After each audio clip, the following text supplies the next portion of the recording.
ওজন ও পরিমাপ দপ্তর জনগণের বান্ধব হিসেবে কাজ করছে। আধুনিকীকরণ করা হয়েছে দপ্তরকেও, জানিয়েছেন খাদ্য ও জনসংভরণ মন্ত্রী সুশান্ত চৌধুরী। তিনি বলেন, সারা রাজ্যে ওজন ও পরিমাপ দপ্তরের 15টি ল্যাব স্থাপন করা হয়েছে এবং ক্রয় করা হয়েছে 30টি কম্পিউটার। দপ্তরের বিভিন্ন আইনগত বিষয় নিয়ে আগরতলার একটি বেসরকারি হোটেলে আয়োজিত সেমিনারের উদ্বোধন করে তিনি এই কথা বলেন। সেমিনারে অল ইন্ডিয়া লিগ্যাল মেট্রোলজির অধিকর্তা আশুতোষ আগরওয়াল বলেন, বিকশিত ভারত ও শ্রেষ্ঠ ভারত গড়ে তোলার লক্ষ্যে ওজন ও পরিমাপ দপ্তরে পরিবর্তন আনা হয়েছে। আলোচনায় অংশ নেন বিশেষ সচিব Debapriya বর্ধনও।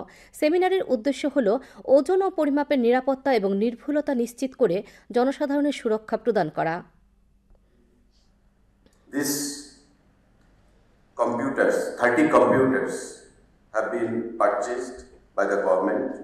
Our secondary standard laboratory with 2 working standard labs come controller office in Agartala has been constructed, and each and every day the activities, the operation of legal metrology by the officers are visible.